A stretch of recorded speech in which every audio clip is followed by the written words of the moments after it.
Warning, the following video contains spoilers, so this is your chance to click off if you don't want any parts of the story spoiled. Also, the opinions in this video are just that, my opinions. They shouldn't be taken as a final verdict, so agree, disagree, or agree to disagree. It's up to you.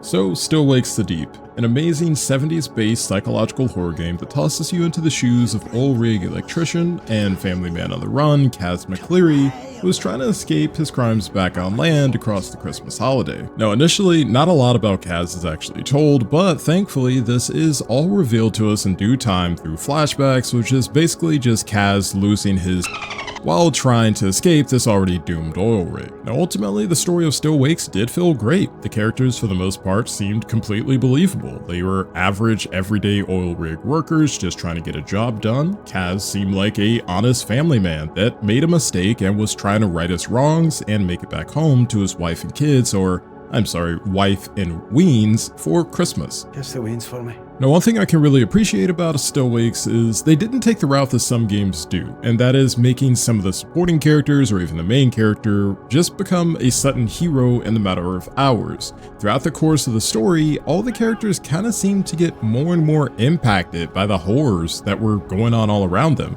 and they really did seem to lose hope that they were ever going to make it off this oil rig.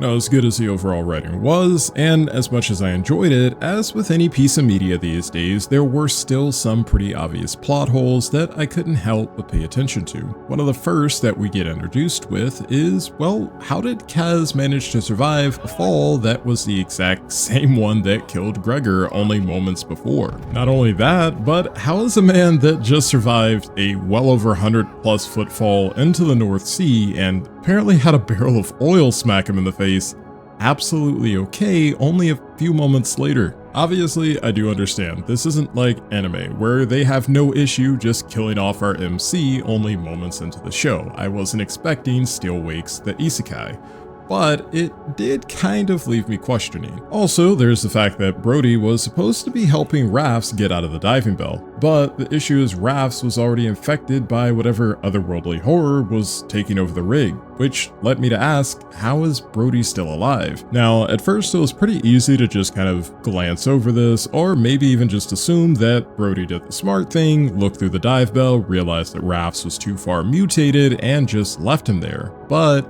then why wouldn't Brody also just mention the things that he had saw happen to Raph at any point in the story? Now, those two were relatively minor details that, like I said, could easily be glanced over, but the biggest plot hole to me, which was kind of just a fault on the writer's behalf, was the conversation that we had with Roy about his diabetes. Now, what I find so funny about this plot hole is Kaz actually calls it out, which it's kind of funny, like the writers were correct, but also wanted to be wrong at the same time. Let me just play the clip and then I will explain from there.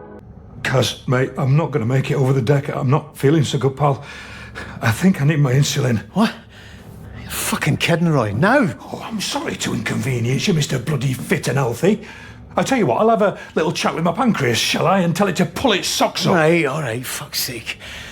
Could you not just eat some fucking jam or something? Oh, bloody hell, the man's a medical genius. I'll get on the blower to Dr. fucking Spock and tell him not to panic. We've solved diabetes here. It's fucking McCoy. No Spock. He was the point of the ear, cunt. Now, it's pretty clear that just through conversation and observation that Roy is dealing with low blood sugar, something that insulin would only make worse. So Kaz's assumption of just eating jam would have actually helped Roy, not taking insulin. Now, obviously, if you're somebody that doesn't know anything about diabetes, this would have just been nothing more than a funny scene, including some Scottish banter and a nice little Star Trek reference. But considering that the writers did try to make diabetes a key part of the character that is Roy, it would have been nice if they would have just put a little bit more due diligence into trying to understand how diabetes works instead of just saying insulin is the solution to all things. Now, moving on from the story and plot holes with characters, I will say that the gameplay of Still Wakes was actually really good. It's not exactly a walking simulator as I've seen some people describe it, but I will say that it is a lot calmer than some of your more in-your-face games like, say, Alien Isolation. Instead, Still Wake seems to kind of take you on a ride, putting you front row to the death and otherworldly horrors that are now taking over what was once just a derelict oil rig. Now I'll admit, at first I wasn't a huge fan of this because, well, I wanted to see more of the horror, but as things kind of progressed on, I could actually tell that Kaz was slowly losing his sanity after seeing, well,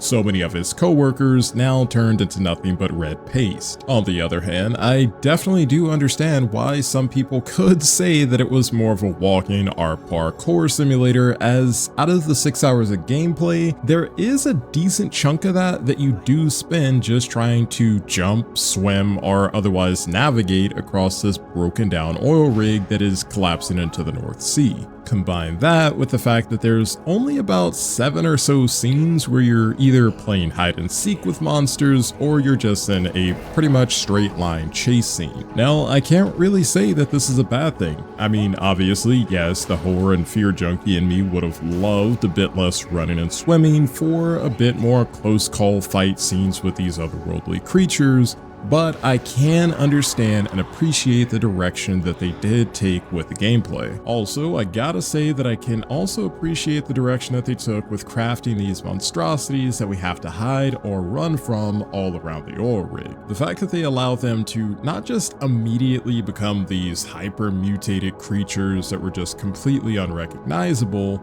but they did leave a little bit of their humanity in the sense of they were still able to talk to Kaz and actually called out. Even you have some moments like in the earlier chase scenes where you can hear them crying and even showing remorse for killing their coworkers.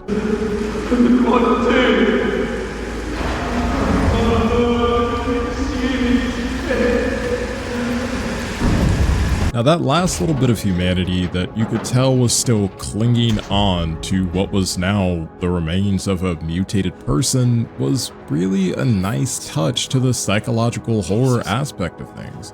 And it also kind of served the purpose of really making you feel like these were still real people, despite the mutations that were now taking them over. Overall though, I gotta say, Still Wakes the Deep was a solid narrative with some great characters, and it definitely reminded me of the series The Rig, which was more or less about the same thing, but just with less fleshy vines everywhere. So, would I recommend playing it? Definitely, especially if you, like me, have Xbox Game Pass where you can currently play it for free. As for other platforms, well, I have seen some arguments on whether or not that $35 price tag is worth it for only 6 hours of gameplay with a very little reason to replay it outside of just to enjoy the game again.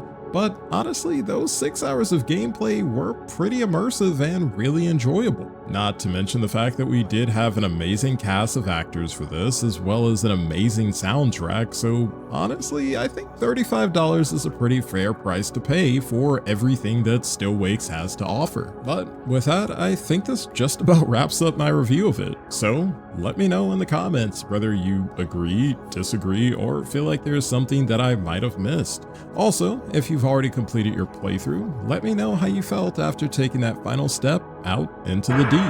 Remember, Jesus loves you, Kaz. Everyone else thinks you're a god. Alright, pal. Afters.